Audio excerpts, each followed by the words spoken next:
friends, welcome to my YouTube channel. So today in this video I am going to show you how to disable the screen for unknown senders on this device. If you open the message application, so on the message application you can see only the messages from your contact.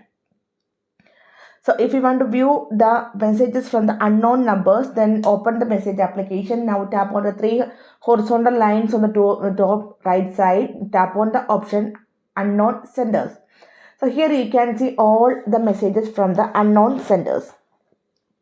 So if you want to disable this option, if you want to disable the screen for unknown senders, tap on three horizontal lines on the top right side.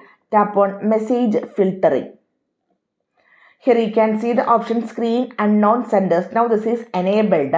Simply disable this option.